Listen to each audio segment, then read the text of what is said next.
you.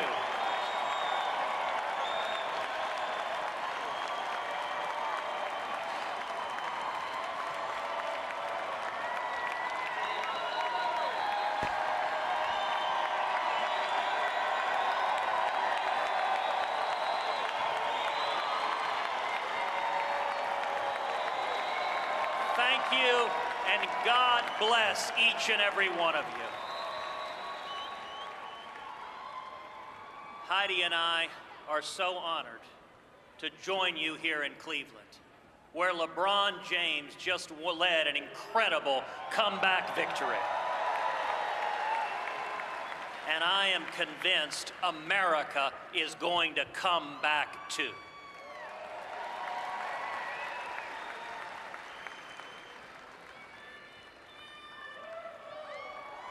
I want to congratulate Donald Trump on winning the nomination last night.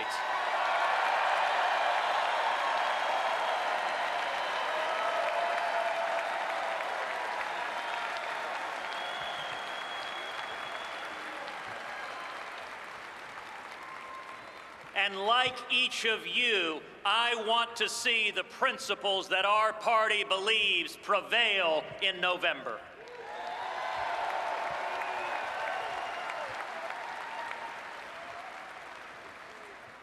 Conventions are times of excitement, but given the events of the last few weeks, I hope you'll allow me a moment to talk to you about what's really at stake. Just 2 weeks ago, a 9-year-old girl named Caroline was having a carefree Texas summer, swimming in the pool, playing with friends, doing all the things a happy child might do. Like most children, she relied upon the love that she received from her mom, Heidi, and her dad, a police sergeant named Michael Smith. That is, until he became one of the 5 police officers gunned down in Dallas. The day her father was murdered, Caroline gave him a hug and a kiss as he left for work. But as they parted, her dad asked her something he hadn't asked before. What if this is the last time you ever kiss or hug me? Later, as she thought of her fallen father and that last heartbreaking hug, Caroline broke down into tears. How could anything ever be okay again? Michael Smith was a former Army Ranger who spent 3 decades with the Dallas Police Department. I have no idea who he voted for in the last election or what he thought about this one. But his life was a testament to devotion.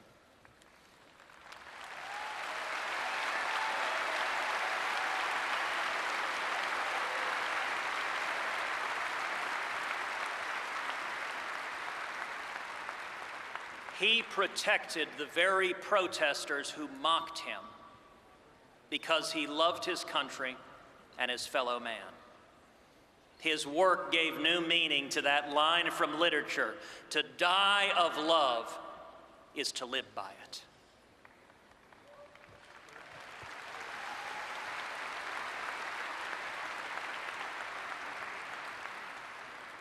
As I thought about what I wanted to say tonight, Michael Smith's story weighed on my heart.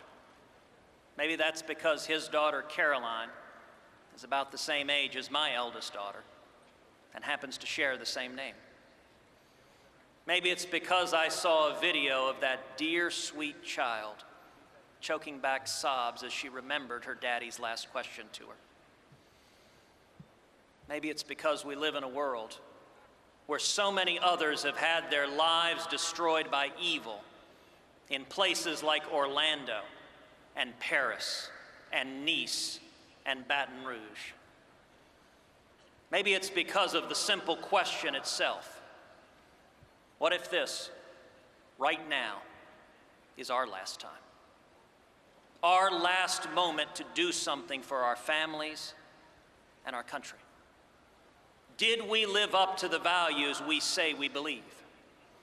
Did we do all we really could? That's really what elections should be about. That's why you and millions like you devoted so much time and sacrifice to this campaign.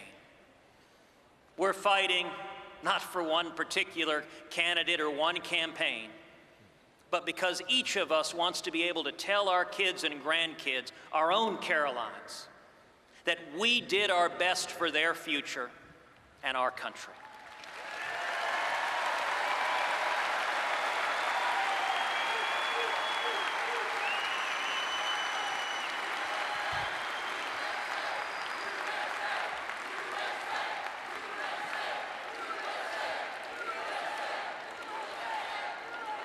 America is more than just a landmass between two oceans.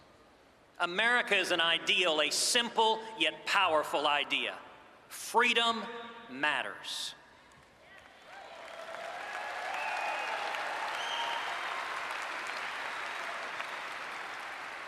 For much of human history, government power has been the unavoidable constant in life. Government decrees, and the people obey.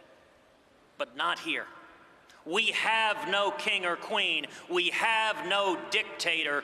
We, the people, constrain government.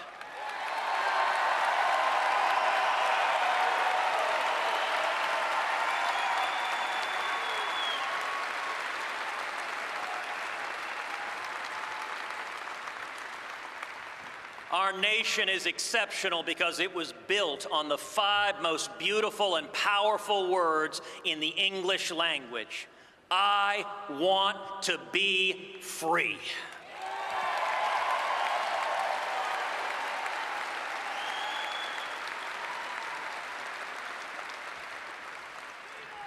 Never has that message been more needed than today.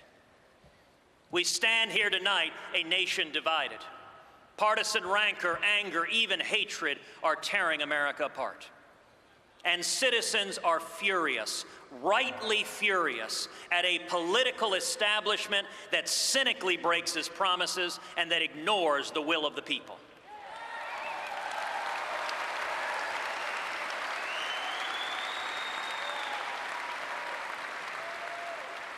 We have to do better. We owe our fallen heroes more than that.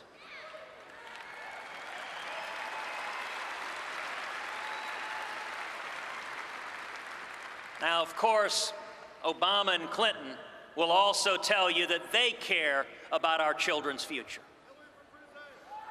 And I want to believe them. But there is a profound difference in our two parties' vision for the future.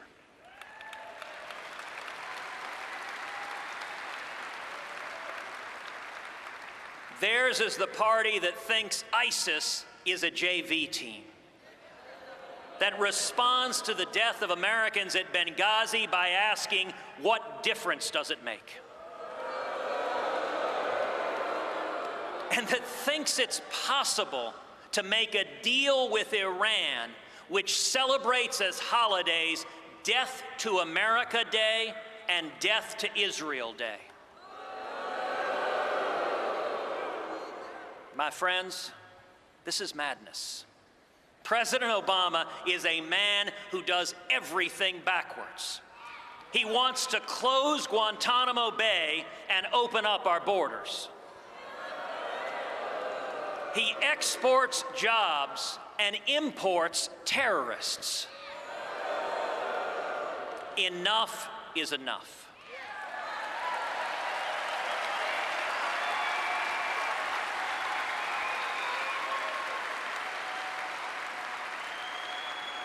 And I am here to tell you there is a better vision for our future, a return to freedom.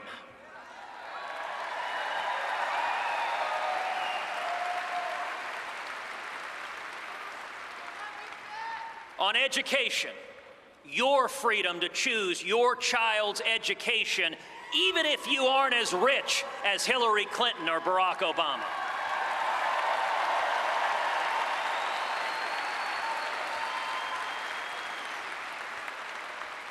On health care, your freedom to choose your own doctor without Obamacare.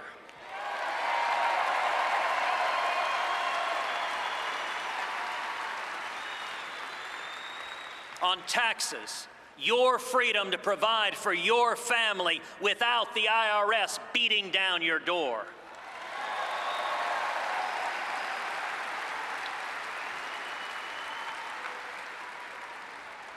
The internet, keep it free from taxes, free from regulation, and don't give it away to Russia and China.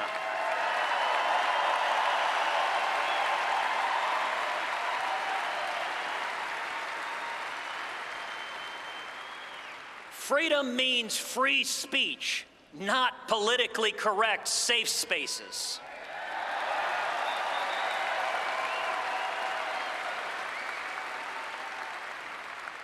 Freedom means religious freedom, whether you are Christian or Jew, Muslim or atheist.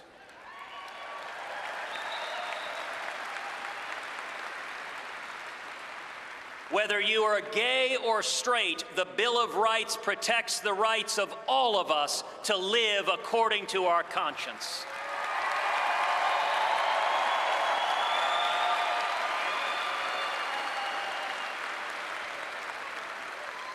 Freedom means the right to keep and bear arms and to protect your family.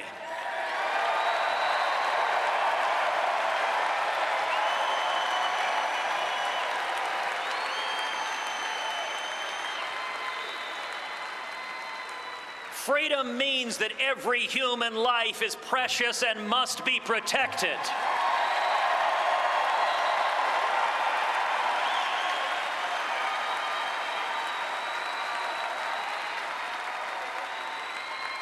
Freedom means Supreme Court justices who don't dictate policy, but instead follow the Constitution.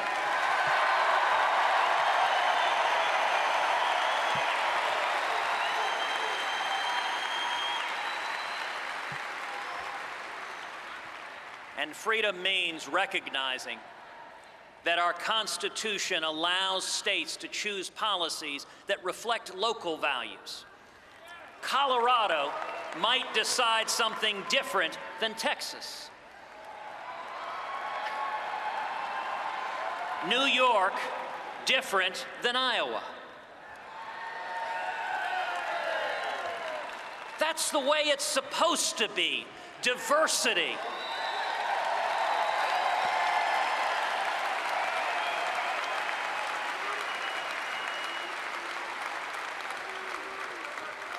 If not, what's the point of having states to begin with?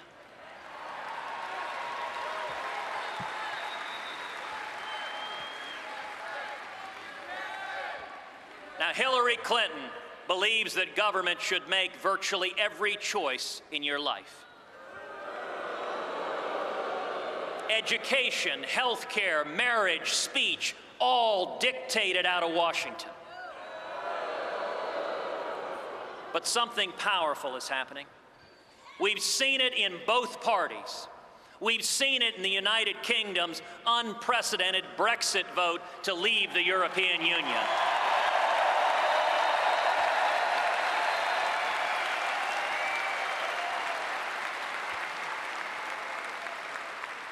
Voters are overwhelmingly rejecting the political establishment and overwhelmingly rejecting big government.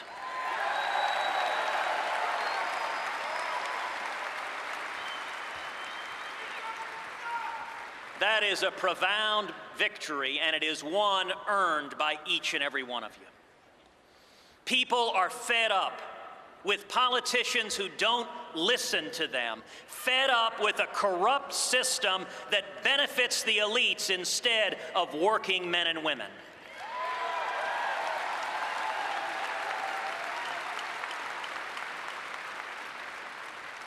We deserve an immigration system that puts America first and, yes, builds a wall to keep America safe.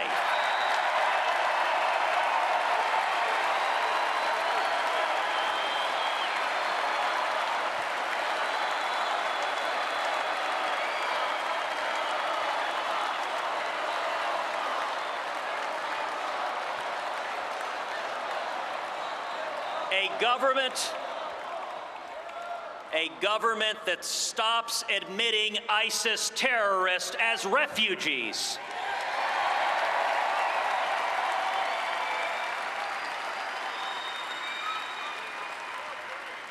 We deserve trade policies that put the interest of American farmers and manufacturing jobs over the global interests that are funding the lobbyists.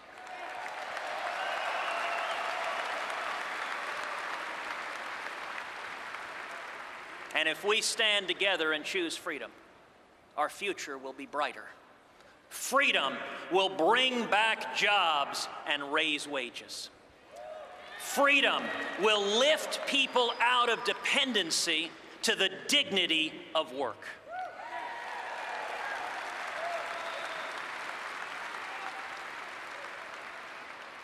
We can do this. 47 years ago to this day, America put the very first man on the moon.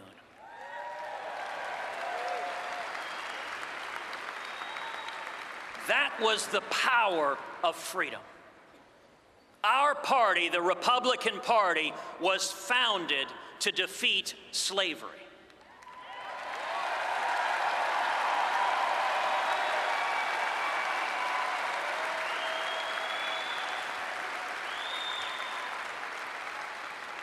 Abraham Lincoln, the first Republican president, signed the Emancipation Proclamation.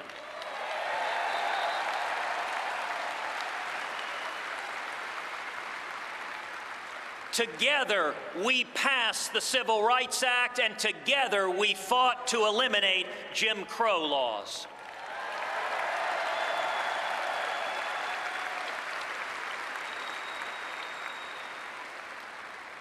That's our collective legacy, although the media will never share it with you.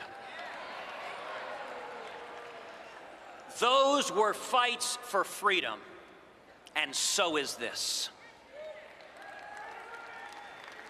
Sergeant Michael Smith stood up to protect our freedom.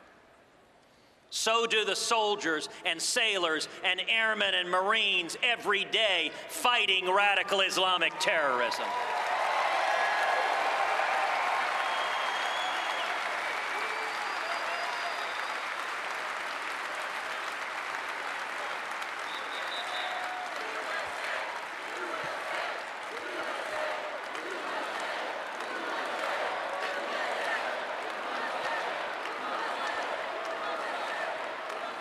And so did the family of Alton Sterling, who bravely called to end the violence. So did the families of those murdered at the Charleston Emmanuel AME Church, who forgave that hateful, bigoted murderer.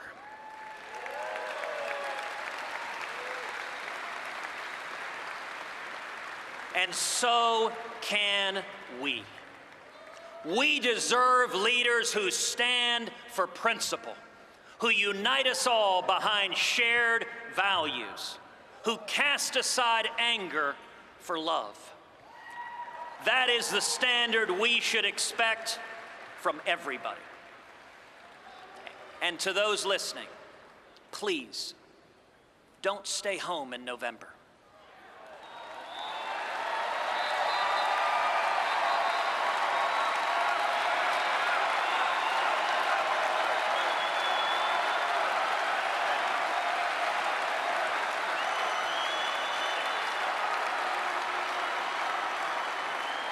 If you love our country and love your children as much as I know that you do, stand and speak and vote your conscience. Vote for candidates up and down the ticket who you trust to defend our freedom and to be faithful to the Constitution.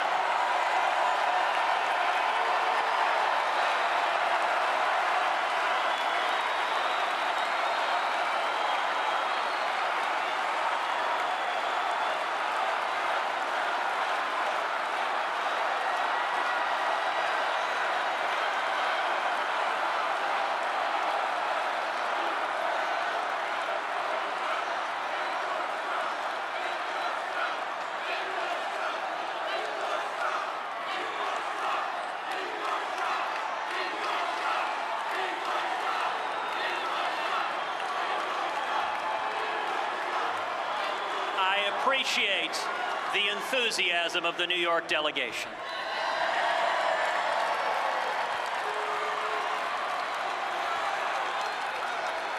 And I will tell you, it is love of freedom that has allowed millions to achieve their dreams.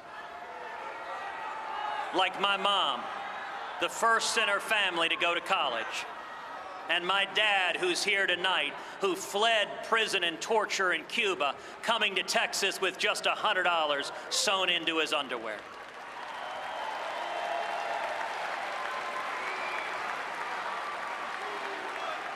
And it is love that I hope will bring comfort to a grieving 9-year-old girl in Dallas.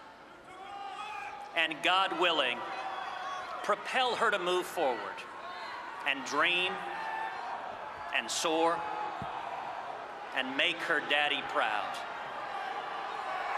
We must make the most of our moment to fight for freedom, to protect our God-given rights, even of those with whom we don't agree, so that when we are old and gray, and when our work is done, and we give those we love one final kiss goodbye, we will be able to say, freedom matters, and I was part of something beautiful.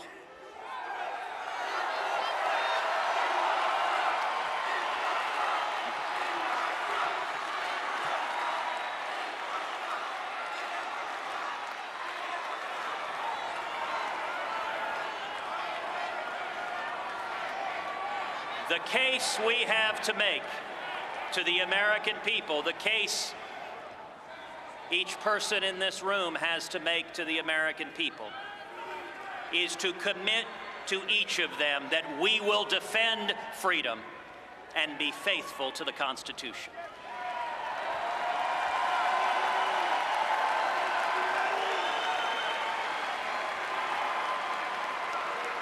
We will unite the party, we will unite the country by standing together for shared values, by standing for liberty. God bless each and every one of you, and God bless the United States of America.